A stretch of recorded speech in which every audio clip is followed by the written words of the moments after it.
La réalité de l'islam, on vous la cache, on m'interdit de vous la dire, parce que l'islam n'est pas une religion comme le christianisme, ça n'a rien à voir.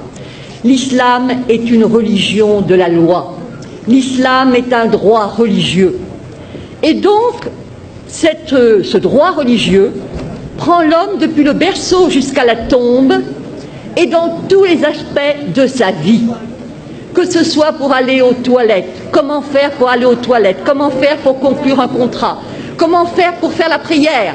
Et ça, le chrétien ne peut pas le comprendre. C'est ça la loi islamique. Le chrétien, quand il fait la prière, il est là dans son lit. « Oh Seigneur, faites que je réussisse mon examen. » Au nom du Père, ah, peut-être il fait signe de la croix, mais quand il fait froid, il a les mains en dessous de la couverture. Mais pas pour le musulman. Le musulman doit se lever, le musulman doit se laver, le musulman doit prendre un tapis de prière. Le musulman ne fait pas la prière n'importe comment, n'importe quand, n'importe où. Et c'est ça la différence. Il ne jeûne pas quand ça lui plaît, il ne fait pas le pèlerinage à la Mecque quand ça lui sied. Non, non, non. Tout comportement obéit à une règle et toute règle est une règle de comportement. Et donc, ce qui se passe, c'est que les musulmans sont super piégés, super coincés, où ils disent la vérité, à savoir que la loi islamique, ce n'est pas seulement les ibadat, c'est-à-dire l'adoration, tout ce qui touche arkan ad-din, les piliers de la religion, mais c'est aussi les mu'amalat, comment traiter dans le public, horizontalement.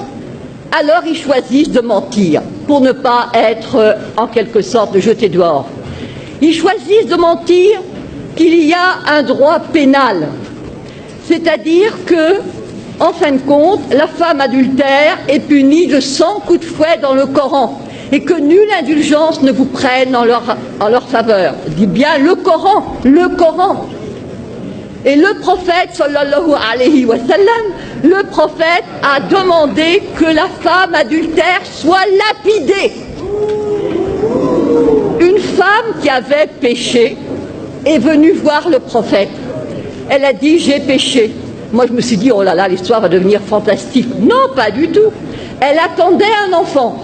Il a dit « retourne, accouche tranquillement ». Ensuite, elle est revenue et on l'a lapidée. Et pas n'importe comment. Avec des pierres pas trop grosses, elle serait tuée d'un seul coup. Non, des pierres de grosseur moyenne. La même chose quand on va aux toilettes, pas des pierres coupantes pour se couper l'anus, bien sûr que non. C'est-à-dire que, si vous voulez, tout est réglementé. La femme adultère, fouettée, après 100 coups de fouet bien donnés, vous ressortez en capilotade. Hein. L'apostasie est punie de mort. La consommation d'alcool de 80 coups de fouet. Le vol, la main coupée. Et dans le fiqh, c'est même la main coupée, le pied inverse, c'est ce qu'on appelle l'amputation croisée. Alors les musulmans, parce que ça fait partie de leurs droits religieux, choisissent de dire non, non, non, non, non, non, nous sommes comme les chrétiens. C'est pareil, les fils d'Abraham, patati, patata. Alors on les acclame. Je leur dis liberté. Oui, oui, oui, oui, liberté. Je leur pose la question. Est-ce que le musulman peut, est-ce que la musulmane peut épouser un non-musulman?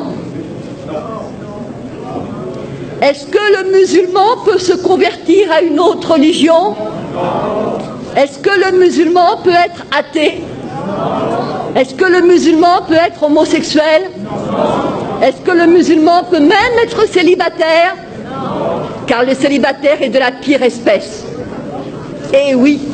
Est-ce que pas de monachisme en islam? Alors je vous dis pas les curés, les moines, enfin les curés on ne sait pas, mais les moines en tout cas, ils passeraient un mauvais quart d'heure. Et la religion catholique, c'est l'horreur, l'abomination. Ils disent trois, alors c'est considéré comme un trithéisme, donc ils seraient zigouillés. Et quant à la messe, alors là, la messe, boit, le pain transformé en corps du Christ, mais c'est de l'anthropophagie pour eux. Et boire du vin. C'est-à-dire que tout est quelque chose, horreur, horreur, horreur. Ce sont des moushrikoun, des associateurs, et c'est najas. Najas, c'est-à-dire impureté, saleté, cochonnerie. Alors, liberté, laissez-moi rire, il n'y en a pas. Mais alors, puisque de toute façon le musulman obéit à des règles, il est encerclé, emprisonné, on ne peut pas faire n'importe quoi, on entre dans les toilettes du pied gauche, on mange de la main droite, on ne mange pas n'importe quoi, on ne mange pas n'importe comment. C'est le rôle des fatwas qui vous dit, s'il vous plaît, comment on fait? Et alors évidemment, on vous répond. Alors évidemment, avec l'Internet, ça devient n'importe qui, n'importe quel con peut répondre, mais non, etc. Ça, c'est un changement. L'égalité. Mais bien sûr que nous avons l'égalité. L'égalité entre qui? Entre les musulmans. Al-Muslim, Akhul Muslim. Le musulman est le frère du musulman, pas le frère du non-musulman. Absolument pas. Absolument pas. Ne prenez pas les juifs et les chrétiens comme alliés. Et enfin, nous avons... Alors là c'est vraiment le must. Vous prenez la sourate 5, Al-Maïda, la table servie. Al-Yahoud. Les Juifs disent la main de Dieu est fermée. Mais non, c'est la leur qui est fermée. Et alors je passe, il est dit, écoutez bien ceci. Et certes, nous avons fait croître parmi eux la rébellion et la mécréance. Nous avons, alors, je dirais, et nous avons fait croître l'inimitié et la rébellion. Nous avons jeté parmi eux la haine jusqu'au jour de la résurrection. Yaoum al-Qiyamah. Vous voyez pour l'affaire d'Israël ce que ça signifie. Ensuite, il est dit, ce sont les Juifs qui allument la guerre. Ce sont les Juifs qui allument les guerres. Et c'est Dieu qui l'éteint. Et rappelez-vous, il y a eu une fatwa, il y avait eu des émeutes en banlieue, et monsieur Malek Chabel, musulman modéré, a écrit, mais il n'y a pas de guerre sainte en islam. C'est-à-dire, il a dit, en fin de compte, ce sont...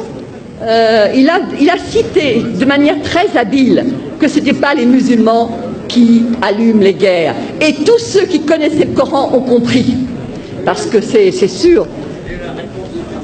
Mais bien sûr que le problème... Alors, je me suis adressée au recteur de la mosquée de Paris, le charmant Dalil Boubaker. Je lui ai dit, comment trouvez-vous la première sourate du Coran? Il a dit, c'est le paternoster chrétien. J'ai envie de lui dire, alors crétin, le paternoster, alors commençons. Au nom de Dieu, le clément, le miséricordieux, etc. C'est toi que nous adorons. Iyyaka na'budu wa iyyaka nasta'in. Ihdina sirat al-mustaqim. Donc guide-nous dans la voie droite. Et alors là commence le suspense. La voie de ceux à qui tu as accordé tes faveurs. Sirat al-ladhin, voilà, an'amta alayhim. Donc c'est la voie de ceux pour lesquels tu as été généreux. Sirat, alors, Ghayr mardoubi alayhim, la voie de ceux contre qui tu n'es pas en colère. Walad dallin, et ceux qui ne sont pas égarés. Alors moi j'avais apporté un commentaire. Pardon. Vous voulez... Non. Donc j'avais apporté un commentaire et j'ai dit devant tout le monde, évidemment, là vous ne comprenez rien, mais il y a le commentaire qui explique et que tous les musulmans pieux connaissent. Alors je regarde. Quels sont ceux à qui Dieu a accordé ses faveurs? Alors je vois al-Muslimoun ou al-Anbiya, donc les musulmans, les prophètes. Quels sont ceux contre qui Dieu est en colère? J'ouvre le tafsir, le commentaire, et je vois al-Yahoud, les juifs. Et ceux qui sont égarés, je regarde, et je vois al-Nasara, les chrétiens, les nazaréens. Et je dis, c'est ça, votre sourate première, le paternoster, et nos curés cons, qui font du dialogue islamo-crétin.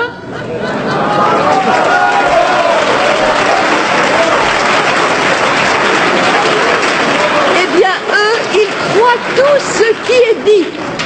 On leur dit, ils se focalisent sur la sourate Mariam.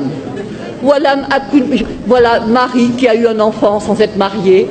Effectivement, voilà Akun Baria, je ne suis pas une prostituée, patati patata. Alors ça plaît aux chrétiens. D'autant plus qu'on leur sert, les chrétiens sont comme des moines, ils ne s'enflent pas d'orgueil. Lorsque tu leur parles de la sourate Marie, leurs yeux s'emplissent de larmes. Ils se disent, magnifique. Et contre qui ils sont? Ben, contre les Juifs. Les Juifs qui, pour eux, Marie n'est pas la mère de Dieu, pour eux, Jésus n'est pas le... Alors, il y a, par rapport à la communauté juive, un danger immense contre lequel je me bats depuis 5 ans.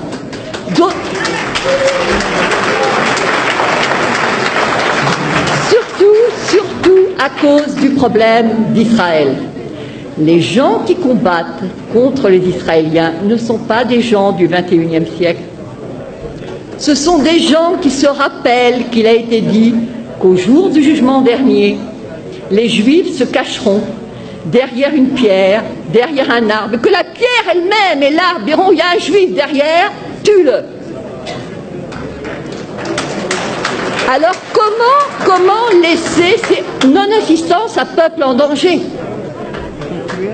Oui, bien sûr. Donc je dirais, ce n'est pas, l'islam n'est pas ce qu'on vous enseigne, l'islam n'est pas ce qu'on vous dit. L'islam est dangereux parce qu'il n'y a pas d'égalité, pas de liberté, pas de fraternité, pas de possibilité de s'en sortir.